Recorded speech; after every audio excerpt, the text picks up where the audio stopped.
mês da família, é o mês das noivas, é o mês em que a família se torna o destaque por causa até do Dia das Mães. Nós queremos meditar ainda nesse tema. Semana passada vimos sobre a presença do Espírito no lar, como ele faz total diferença na vida da família, Efésios.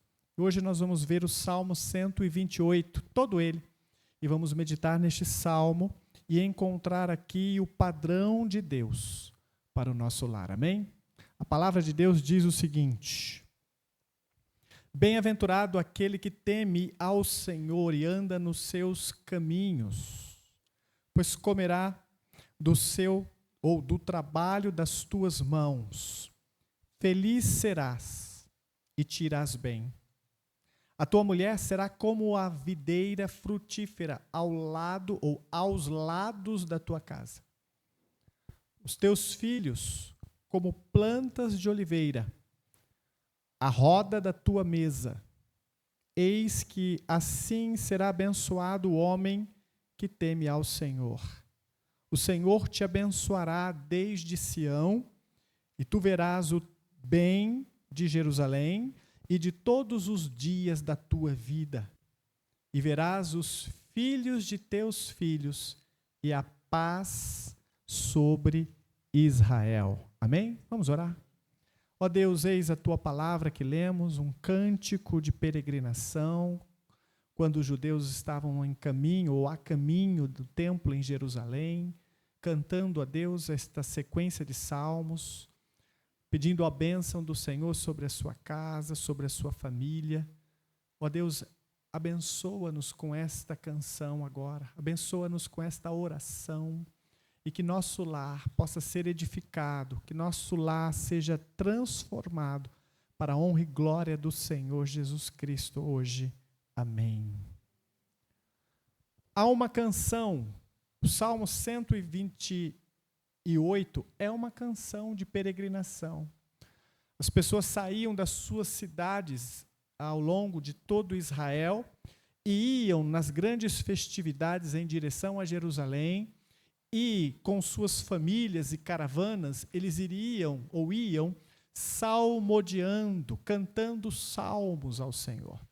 Há uma sequência de vários salmos, a partir do 120 até o 134, são salmos que são canções de peregrinação. Eles cantavam essa sequência de salmos enquanto iam em direção a Jerusalém. Talvez caminhada de dias, semana, até chegar à cidade. E ao longo do tempo, eles pausavam, paravam para descansar, se reuniam em torno das fogueiras, e então eles ali continuavam falando do Senhor e das bênçãos de Deus, enquanto eles estavam a caminho do culto para adorar o Senhor em Jerusalém. Este é o 9º salmo, ou é o 9º cântico que eles estavam cantando nestas caravanas. Amém? Enquanto subiam as montanhas da Judéia, eles cantavam sobre a realidade prática de suas casas, de como o Senhor podia abençoar a nação.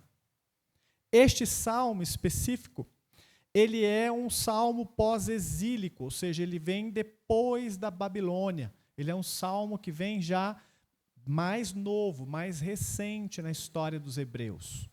Era um salmo que eles cantavam depois da reconstrução do país.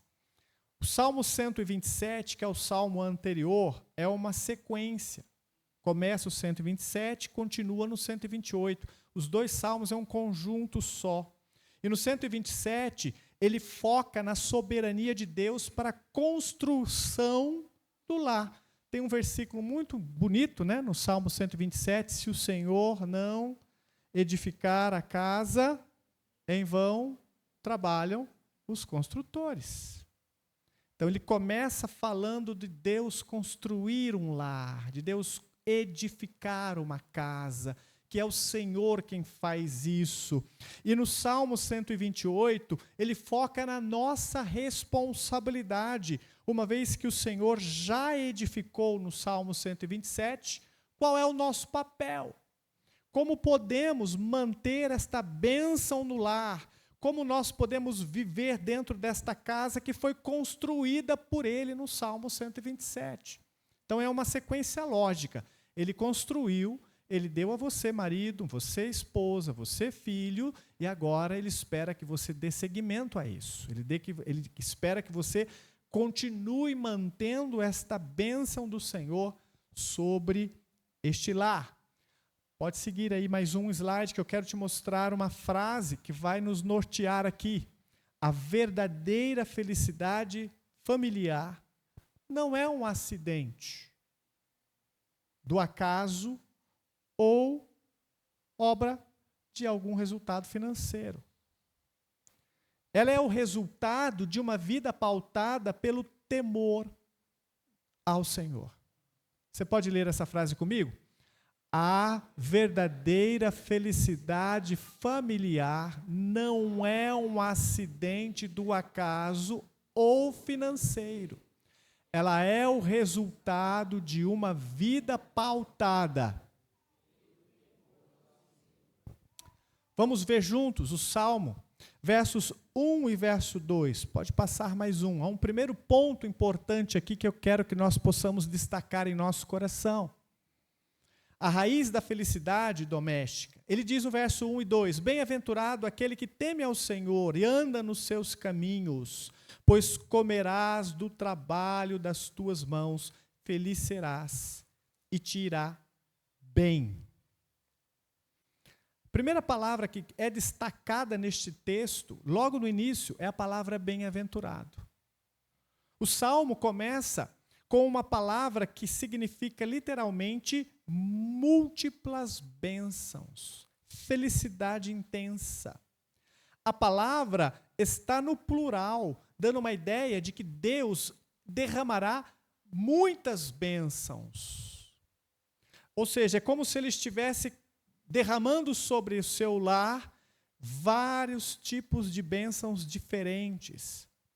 Não é uma alegria passageira que depende de circunstâncias. O que ele está dizendo é que ele está te abençoando com um estado permanente de aprovação divina. Ele está dizendo, Deus vai abençoar o seu lar, presente no seu lar, derramando sobre o seu lar da sua própria bênção.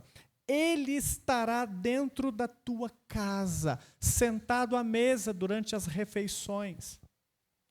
O salmista, ele une temor ao Senhor com andar nos seus caminhos. Então, ele diz o seguinte, bem-aventurado, feliz é aquele que, primeiro, teme ao Senhor. E depois, porque teme ao Senhor, anda nos seus caminhos. São duas coisas muito importantes. Pergunto, você teme ao Senhor? E você anda nos seus caminhos? Ele diz, se você o faz, então você é abençoado com muitas bênçãos. Não há bênção maior do que conhecer o Senhor, do que temer, e temer aqui não significa ter medo dele, não significa que você tem pavor quando ouve o seu nome, mas significa que você o reverencia, significa que você o respeita com um respeito santo, você se prostra ativa e obedentemente a ele, diante da grandeza dele, diante do poder dele. Quem teme a Deus não anda em péssimos ou maus caminhos. Quem teme a Deus se alegra numa vida de santidade. Quem teme a Deus começa a colocar em prática na sua casa e na sua família os princípios da palavra do Senhor. Como é que eu sei que eu temo ao Senhor? Eu temo ao Senhor quando eu escolho viver em santidade. Eu temo ao Senhor quando eu pego os princípios da sua palavra e trago para a minha vida pessoal. Agora, como eu não temo a Deus? Eu não temo a Deus quando eu vivo sem levar em consideração a sua vontade para a minha vida. Eu estou no trabalho, eu estou em casa, eu estou na rua, eu estou em qualquer lugar que seja, e a forma como eu me porto, a forma como eu penso, a forma como eu falo, não é de alguém que conhece o Senhor. Alguém que não teme ao Senhor não mede consequências das suas ações. ele não imagina que Deus está presente vendo suas ações. Ele acha que Deus está distraído, talvez lá na guerra dos Estados Unidos com o Irã. Talvez Deus esteja ocupado demais, prestando atenção ao que está acontecendo lá, e Ele não está me vendo.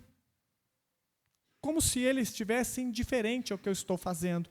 Não, alguém que teme ao Senhor é alguém que está consciente de que onde quer que você esteja, Ele está exatamente ao seu lado. O que quer que você pense, Ele já viu. O que quer que você diga, Ele sabe por que disse. E o que quer que você decida fazer, Ele está ao seu lado, aprovando ou reprovando. Se esta imagem não é suficiente para dar a você a noção exata do que eu devo ou não fazer, então você não teme ao Senhor. Sabe aquele negócio de, se você tivesse como levar a sua esposa ao trabalho contigo, ou se você pudesse levar o seu pai ou a sua mãe com você para sentar ao seu lado na escola, na carteira ao lado, como é que seria o seu comportamento?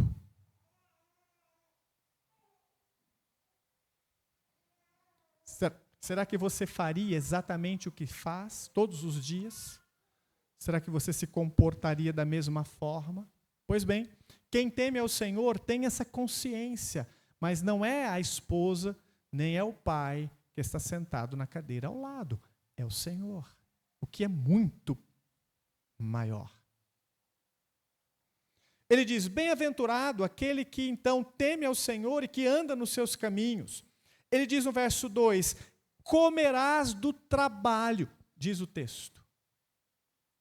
Comer do fruto do próprio esforço é sinal de que o Senhor está cuidando, propiciando a nós tudo o que necessitamos. É o resultado de uma vida de temor e obediência. Porque eu levo o Senhor comigo no trabalho, porque eu estou com o Senhor sentado à minha direita no momento em que me sento na refeição da mesa, porque eu levo o Senhor para a minha cama, porque levo o Senhor para a minha escola, para a minha faculdade, tudo que eu faço, eu levo Ele em consideração. Ele diz, eu farei você comer do fruto do seu próprio esforço, do seu trabalho. É bênção do Senhor. Um lar só pode ser um lar feliz e edificado se você teme ao Senhor e anda nos seus caminhos. Meus irmãos, reparem bem no versículo 2, preste atenção. O salmista diz que você comerá do trabalho das suas mãos. Para nós hoje, isso não parece óbvio? Mas para o homem daquela época, isso era um milagre. Vou explicar por quê. Porque naquela época, no Antigo Oriente, havia muitos inimigos. Imagina que você é proprietário de uma plantação de vinhas, ou de vinhedo, ou você tinha algumas plantações de uva lá, na sua casa, no quintal, no terreno da sua casa. E você conta que vai colher aquilo para poder fabricar uva, fabricar vinho e vender, para sustentar a sua família. Imagine que depois que está tudo pronto para a colheita, o inimigo vem do alto da montanha e saqueia toda a sua plantação e leva embora. E quando você acorda pela manhã, está pronto para começar a colheita e olha para o campo, o seu vinhedo, não há um cacho de uva para colher. Era isso que acontecia normalmente naquela região, naquela época. As pessoas não tinham garantia de que poderiam colher o fruto do seu trabalho. Então, era comum que eles fizessem aquilo que está nesta imagem aqui, uma torre de vigia na plantação. Eles faziam a plantação e ali eles colocavam uma torre de vigia e, perto do tempo da colheita, eles ficavam de vigia para defender a sua própria plantação. As plantações ficavam, então, expostas. Se os agricultores não ficassem atentos, podiam perder tudo. E era comum o desespero do trabalhador, do ano todo trabalhado, e à noite, na colheita, ver o exército inimigo saquear tudo. Isso já aconteceu várias vezes. No livro de Juízes, por exemplo, a Bíblia diz que os midianitas faziam isso com os israelitas sistematicamente.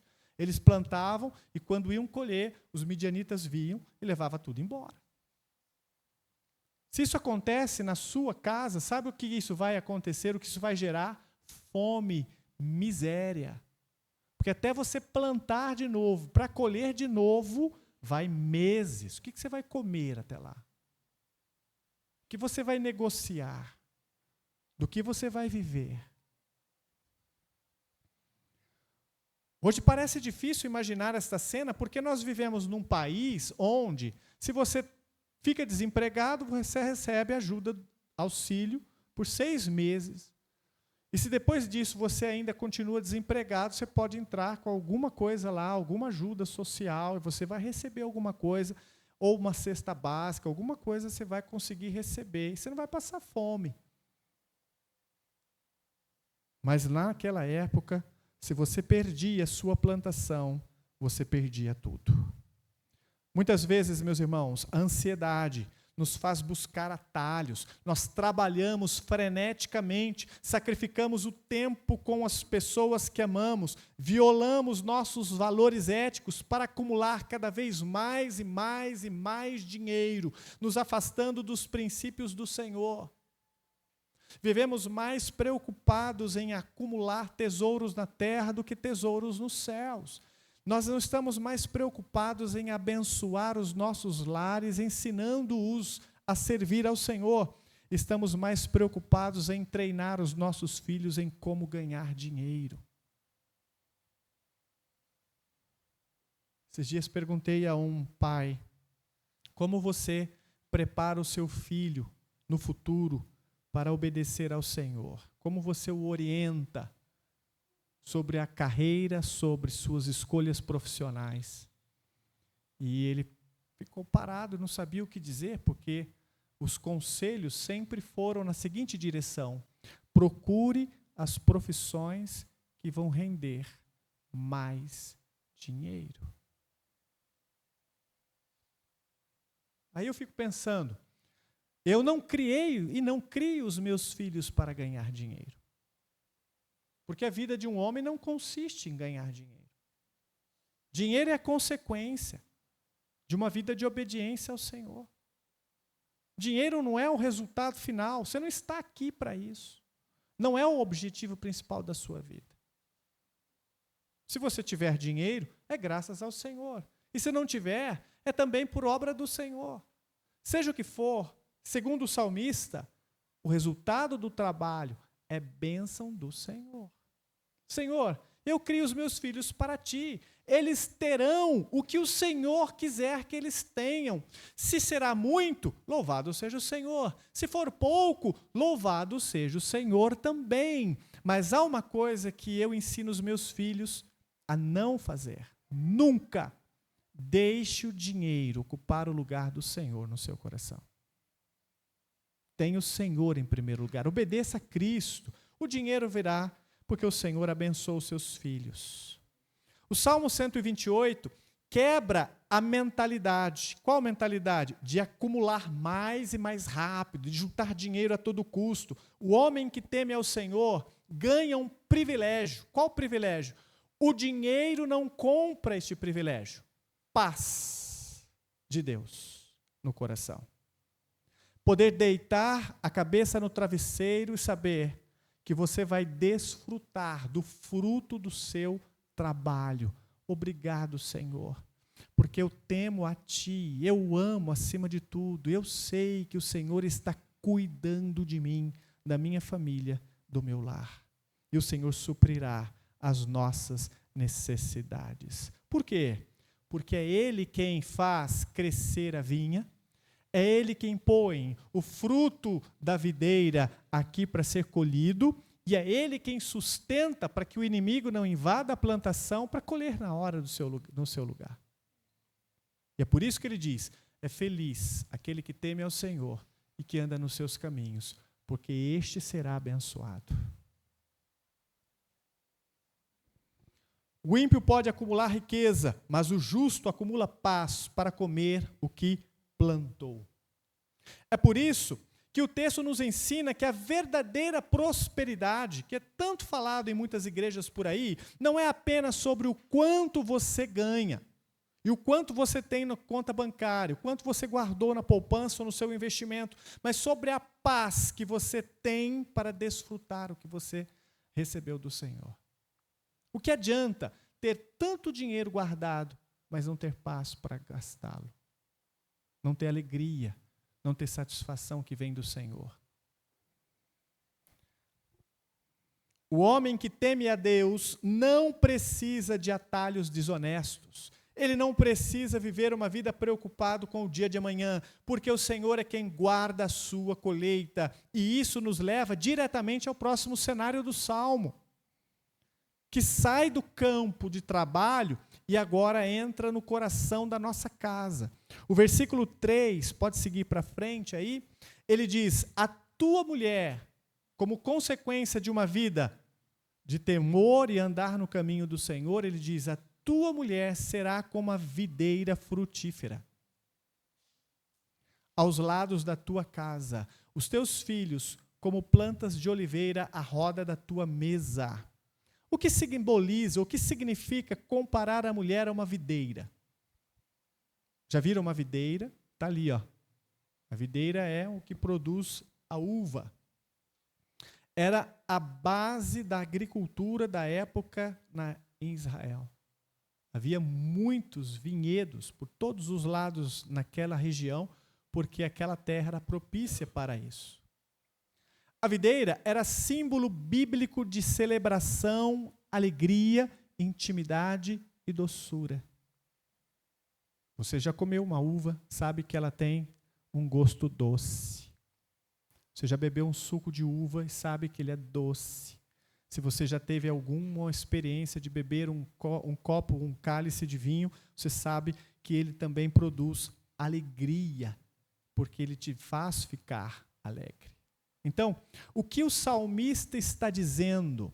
Ele está dizendo que aquele que teme ao Senhor tem na sua casa uma esposa alegre, feliz e que semeia na sua própria vida doçura e intimidade.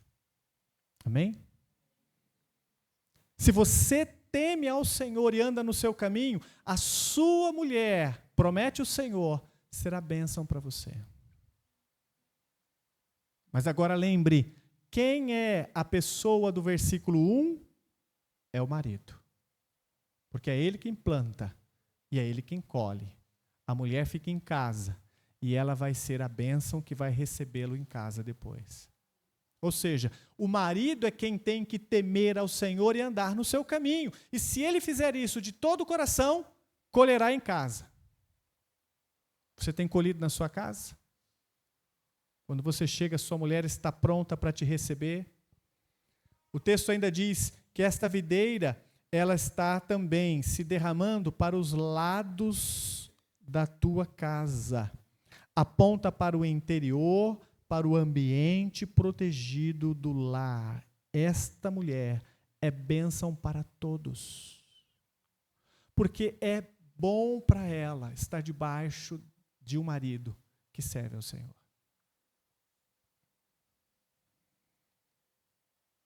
Fala dos filhos, e quando fala dos filhos, fala de uma oliveira. Vocês já viram uma oliveira? Já viram uma oliveira? Não é oliveira sobrenome, embora o sobrenome venha da árvore, não é disso que estamos falando. A oliveira é aquilo que dá a azeitona. Tudo bem?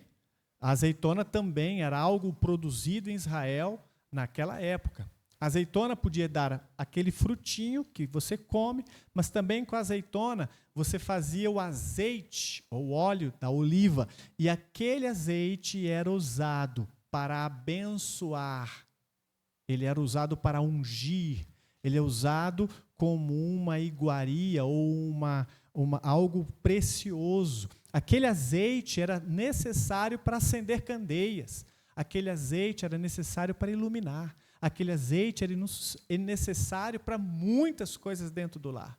Com aquele azeite se cozinhava, com aquele azeite você fazia muitas coisas. A árvore que leva anos para dar fruto, porque não é assim com a videira, né? Mas a oliveira, ela demora para dar fruto.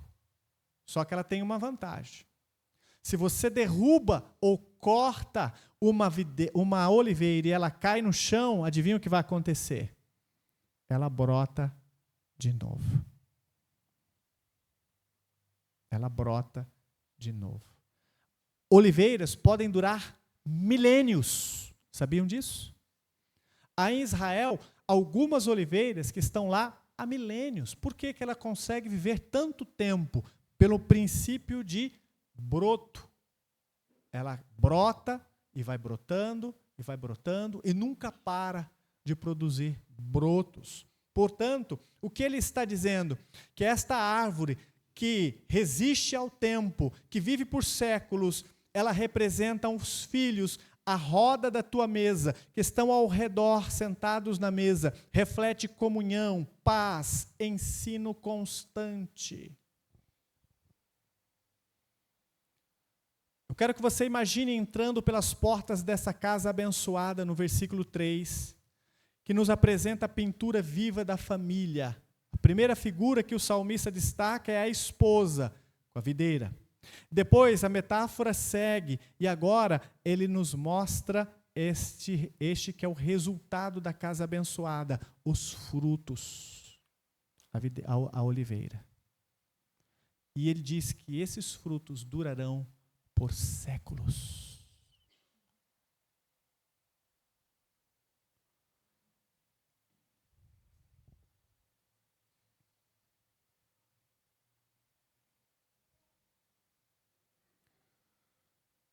Quando o salmista compara, então, os filhos a esta oliveira, ela está dizendo que esta bênção do Senhor, por ter um marido que é fiel, obediente, que teme ao Senhor e anda nos seus caminhos, e uma mulher que é abençoada, ela tem filhos que temem ao Senhor e que aprenderam com seus pais a serem frutíferos. E esses filhos, ao redor da sua mesa, eles vão crescer e serão bênção para toda a nação. Olhe para os seus filhos ao redor da sua mesa hoje. Talvez você possa pensar, ainda são tão pequenos, tão frágeis, dão trabalho para educar, são teimosos, mas pensem neles como brotos de oliveira. Amanhã eles vão produzir um outro lar, vão crescer, e de lá virá outros brotos, e descerá outra videira, outra oliveira, e outra oliveira, e outra oliveira. Tudo partiu de você. Eles carregarão a bênção sua, carregarão a alegria que você proporcionou naquele lar. Os fundamentos que você trouxe para aquela família perpetuarão nos seus filhos, no temor que você ensinou os seus filhos a ter. Já pensou? Senhor, eu quero que os meus filhos sejam mais abençoados do que eu. Quero que eles tenham mais intimidade contigo do que eu jamais tive. Quero que eles sejam mais obedientes ao Senhor do que eu. Por quê? Porque essa é a garantia que eu tenho de que eu, como oliveira, que também sou, produzi frutos, e esses frutos são abençoados pelo Senhor. Agora, o que é que você tem plantado ao redor da tua mesa? Sobre o que você conversa com seus filhos sentado para uma refeição? Se eu estou plantando, se eu estou colocando o temor do Senhor em seus corações, eu vou colher. Mas se eu não estiver fazendo isso, adivinha, o que é que você vai colher amanhã na vida dos seus filhos? Que espécie de investimento você está fazendo na vida deles? Se você os ensina que a vida é apenas ganhar dinheiro, passar no vestibular, ficar rico e então continuar prosperando, então desculpa, mas você não colherá a bênção.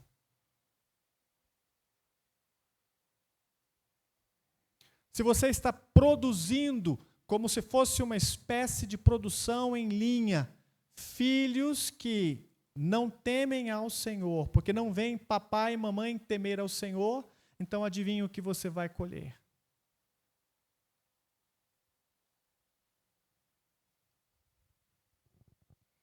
Como está a atmosfera da sua mesa hoje? O que você ensina ali? Qual é a seiva que você faz com que alimente os seus filhos? Será que a seiva ela é regada de muita amargura, indiferença e egoísmo? Porque é isso que muitos pais têm plantado no coração dos seus filhos.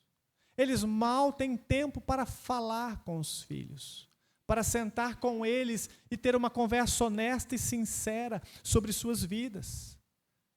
Há pais que não sabem o que acontece com os seus filhos. Não sabem como foi o dia dele, não sabem o que ele passou na escola, ou o que ele está enfrentando na faculdade, não sabem os seus temores, não sabem os seus maiores medos, não sabem as suas maiores tentações, não está a par de onde o inimigo está trabalhando na sua vida. Porque a única conversa que conseguem ter na mesa é: você está bem na faculdade, você está fazendo direito à sua lição de casa, está tudo bem, então come tudo e vá para a cama.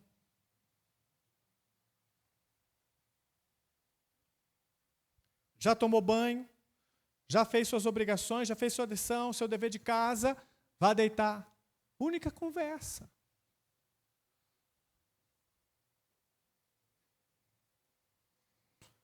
Como está a atmosfera da tua mesa? A atmosfera da tua mesa é de um homem e de uma mulher que se amam e transmitem amor na mesa? Ou é um lugar onde uma faísca pega fogo? Há um ambiente de raiva, um ambiente de ódio, um ambiente de amargura. Ah, se pisar na bola na mesa. Se me der uma chance, eu vou falar pelos cotovelos. Qual é o ambiente da tua mesa? É um ambiente onde o Senhor está presente? Ou é um ambiente onde o diabo está assim? É agora. Ela já está pronto para destruir tudo. E ele já veio do trabalho nos cascos, do jeitinho que eu gosto. Eu vou só acender a faísca e vai destruir tudo. Ele vai para casa, ele vai para a cama, triste, amargurado e magoado, mais um dia. Ela não dormirá essa noite inteira, porque está com raiva no coração, e o filho vai chorar na cama, porque sabe que papai e mamãe estão prestes a se divorciar. Esse é o ambiente da mesa.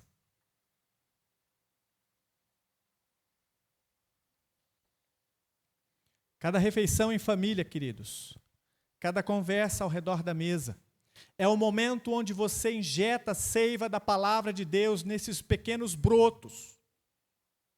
Prepare-se para essas refeições. Leva para lá não só a comida, não só o pão, não só o suco ou a Coca-Cola que você tanto leva para casa, mas leva para o seu lar, leva para a comida, leva para esse momento de refeição a palavra de Deus, o amor do Senhor, a graça dEle. É momento onde você injeta isto na palavra, essa palavra no coração dos seus filhos. Você está gerando um legado duradouro. E é exatamente este o impacto de longo prazo que começa na mesa, mas transborda para as próximas gerações. Porque o teu filho se acostuma com este ambiente de amor e ele vai trazer isso para a sua casa e sua família também. Ele vai poder dizer um dia, sentado com sua esposa e seus netos, ele vai poder dizer o seguinte: na casa do meu pai, com a minha mãe, o ambiente da mesa era um ambiente abençoador. Eu me casei para trazer isso para a minha família. Eu quero um lar assim. Eu quero criar uma família onde a bênção do Senhor está presente. E quando você receber os seus netos em casa, eles vão desfrutar da bênção do vovô e da vovó, porque sabem que foi ali que tudo começou. Olha que bênção. A bênção maior que essa, meus irmãos, você dormir em paz, sabendo, ó Deus, obrigado, porque o Senhor me deu a maior de todas as vitórias, e esta vitória não é porque eu tenho uma soma de dinheiro, não é porque eu tenho tantos carros, nem porque eu comprei tantas casas, mas a maior bênção de todas é o ambiente que o Senhor proporcionou na minha família. É a base da palavra que nós construímos no meu lar. Não há nada mais, não é nada mais importante do que isso, porque isso faz você dormir em paz e tranquilidade e dizer obrigado, Senhor. Mesmo que eu não tenha muito, eu tenho o necessário. Mesmo que eu não esteja nadando em dinheiro, mesmo assim, eu tenho colhido aquilo que muitos ricos não podem colher. Porque enquanto eles trabalham mundo todo para ganhar dinheiro e não têm tempo com a sua família, eu passo tempo com os meus filhos e a minha esposa, e nós somos abençoados. Jesus disse, do que adianta ganhar o mundo inteiro e perder a sua alma? Do que adianta ganhar o mundo inteiro e perder a tua família? Do que adianta ganhar o mundo inteiro e perder os seus filhos? Não adianta nada. É inútil. É fazer um trabalho inútil e vazio. Isso não vai trazer para você nenhuma felicidade no futuro. Olha o que o salmista revela agora nos finais do texto, nos finalmente. Versículo 4 a 6. Pode adiantar. Ele diz, eis que assim será abençoado o homem que teme ao Senhor. Assim como vai colher videira abençoada, a esposa, a oliveira abençoada, os seus filhos que vão produzir mais netos e mais bisnetos abençoados. O Senhor te abençoará, aí ele diz, desde Sião, e tu verás o bem de Jerusalém em todos os dias da tua vida, e verás os filhos de teus filhos e a paz sobre Israel. A bênção emana do santuário, lugar para onde esse peregrino está indo. Ele está indo para Monte Sião, para o templo. Ele diz, de lá, este homem abençoado, que foi adorar ao Senhor com a sua família, que está construindo, edificando um lar debaixo dos princípios do Senhor e da sua palavra, este homem abençoado, que teme ao Senhor, não só abençoará a sua família, mas abençoará a sua comunidade. E aqui a nossa comunidade é a nossa igreja. Essa bênção não é só para o seu lar, é para a tua igreja, para a tua comunidade. Ele está dizendo, a cidade de Jerusalém será abençoada por esta família debaixo da graça de Deus. Queridos, igrejas fortes não são edificados por causa de uma teologia abençoadora, ou forte, ou reformada, ou seja ela qual for. Uma igreja forte não é construída por causa de um ministério forte de louvor, ou por causa de um grande ministério de missões, ou por causa de um grande pregador no púlpito, ou por causa de homens ou de ministérios X e Y. Uma igreja forte, ela é fundamentada em famílias abençoadas pelo Senhor, cheias do Espírito de Deus. O que faz de uma igreja ser bem-sucedida é o evangelho que vivemos no nosso lar. É lá que essa igreja se fortalece, é lá que ela perde.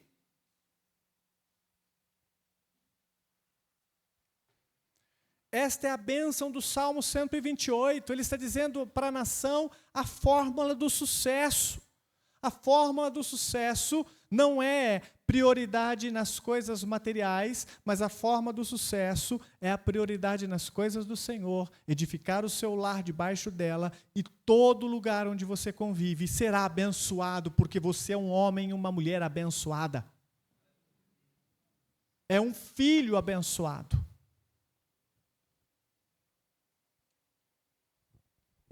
Ver os filhos dos teus filhos, ou seja, a longevidade biológica, seus netos e bisnetos, debaixo de uma vida de estabilidade espiritual.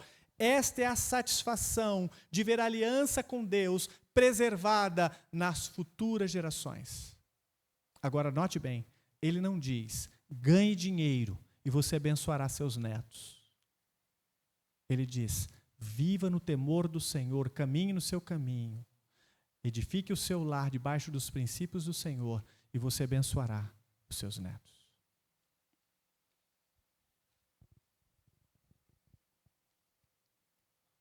O salmo encerra com a palavra shalom, paz, ordem, integridade sobre todo o povo.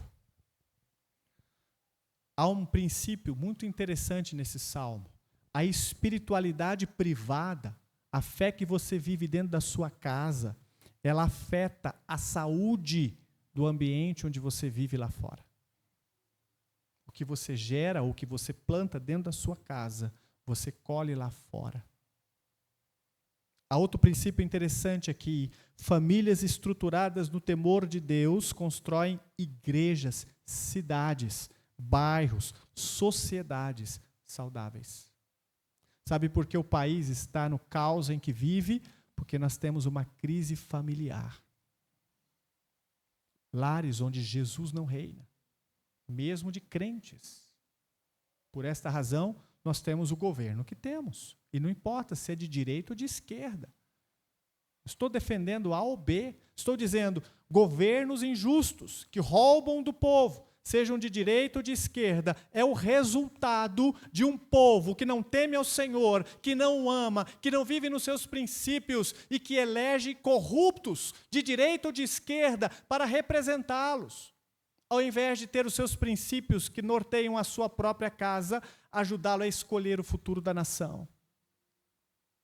Se nós estivéssemos fundados na palavra de Deus, nós não estaríamos falando de política pensando em qual é o de direita melhor ou de esquerda melhor, mas estaríamos orando: Senhor, queremos um homem de Deus, com um lar, com uma família estruturada na palavra do Senhor, que vive o Evangelho. É este o homem que nós queremos, um homem de Deus, honesto.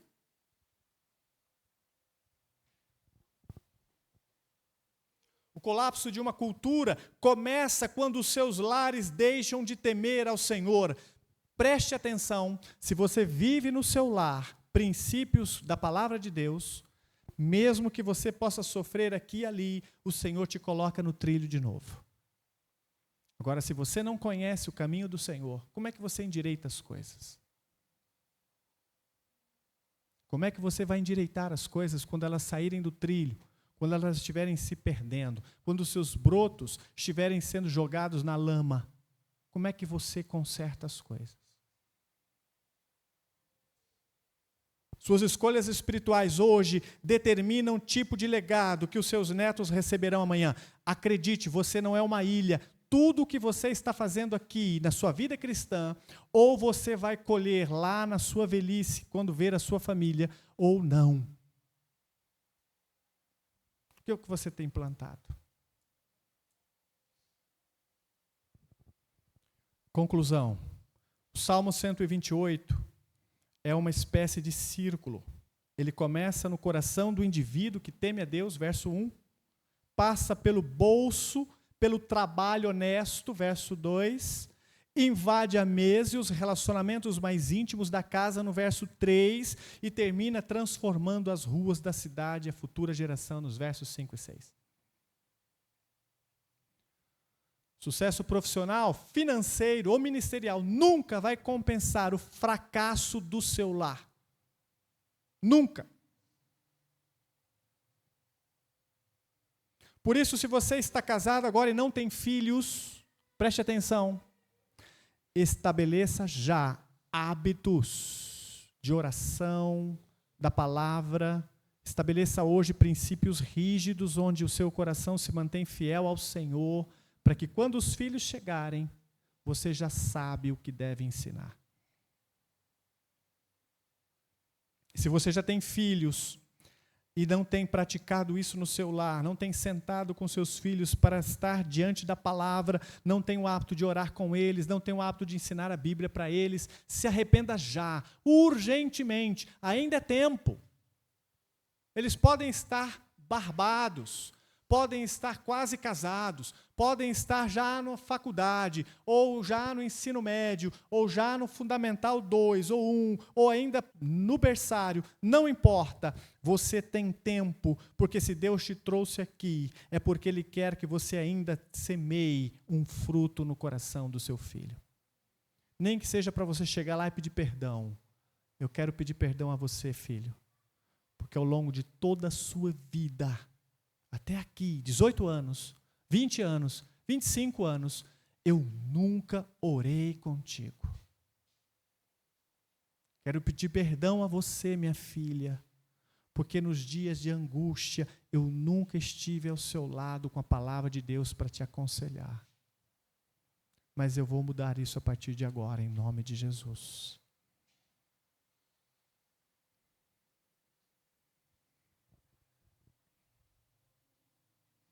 A receita bíblica, então, para a felicidade familiar não exige luxo, não exige uma casa de 2 andares, ou 3 andares, ou 5 andares, não exige um monte de carro na garagem, mas requer um homem de Deus que teme ao Senhor de todo o coração, que abençoe o seu lar e a sua esposa, que se alegra em servir ao Senhor, porque vê Cristo no seu marido.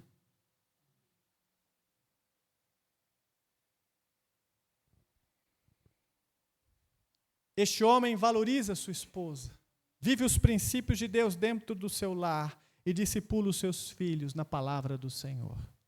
Ele entende que este é o seu principal papel, a sua maior responsabilidade debaixo da terra.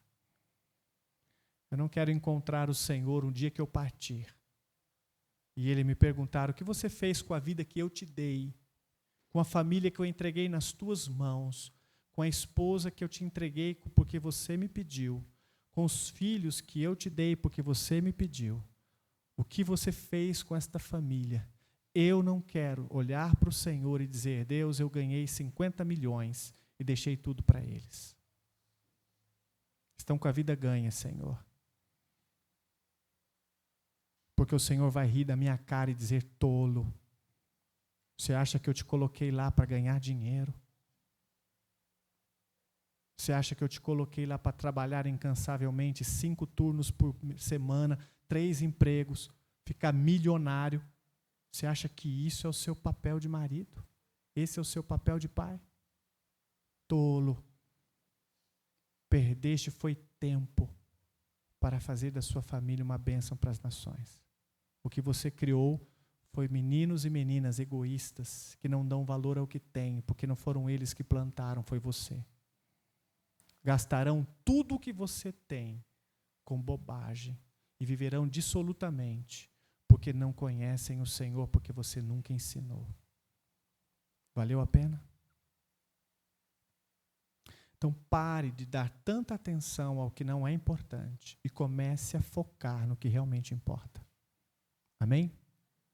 Vamos orar? Feche os olhos, curva a sua cabeça. Senhor, em nome de Jesus, pedimos a Tua bênção sobre as nossas vidas, à luz do Salmo 128. Ensina-nos, homens, maridos, candidatos ao casamento, noivos, namorados, futuros namorados, adolescentes ainda, crianças, que agora entendem sua responsabilidade de edificar um lar onde Cristo é o Senhor.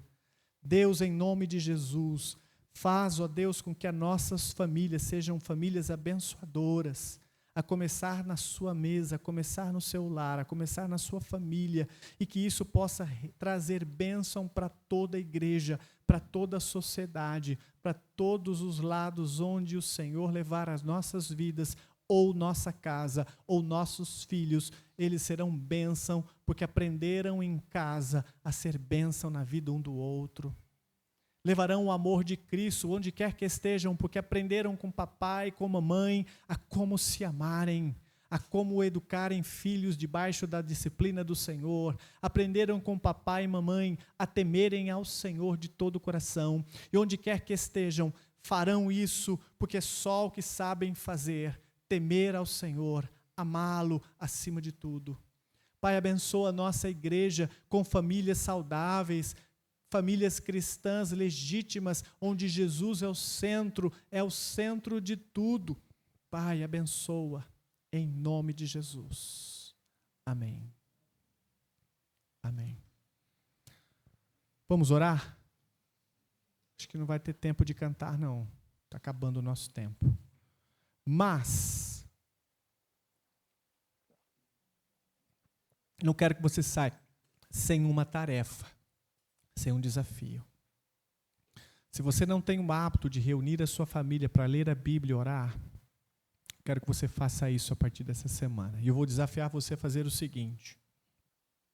Você vai reunir a sua família, vai ler a Bíblia, vai orar com eles, e depois você vai publicar no grupo da igreja uma foto da sua família reunida e o texto bíblico que você estudou com eles. Você pode fazer isso? Eu estou pedindo aos maridos, tá? Que estão aqui para fazer isso. Aos maridos. Agora é o seguinte, os lares onde os maridos não estão presentes, se a esposa está, então é responsabilidade dela fazer. Eu estou aqui, meu marido não está. Como é que vai ser? Você vai fazer, vai chamar o seu marido e você vai ler a Bíblia com eles, vai tirar uma foto, vai publicar e dizer, estudamos hoje esse texto bíblico. Deus nos abençoando. Ah, mas meu marido não está aqui, não sou casado, não tenho filho aqui, não tem ninguém, só eu sou aqui. Como é que faz? Vai reunir seu pai e sua mãe. Tem coragem de reunir sua mãe e seu pai? Ó, mamãe, você não foi à igreja. Papai, você não foi à igreja. Mas eu aprendi que nós precisamos trazer o Senhor para a nossa mesa. Então nós vamos estudar a palavra juntos aqui. Eu quero ler uma passagem bíblica, quero orar com vocês. Tira uma foto, posta no grupo da igreja. Isso é para os filhos cujos pais não estão presentes. Porque eu tenho certeza de uma coisa, se Deus te trouxe aqui, é porque você pode abençoar a sua família a partir de hoje, amém? Aceitam o desafio, igreja? Em nome de Jesus, vamos fazer isso? Amém? Glória a Deus. Então eu espero ver lá muitas fotos de maridos comprometidos com o Senhor, de esposas fiéis a Cristo, sendo uma oliveira, trazendo a alegria do Senhor no seu lar. Amém? Que Deus abençoe. Com a oração silenciosa, estamos despedidos. Que Deus abençoe a todos.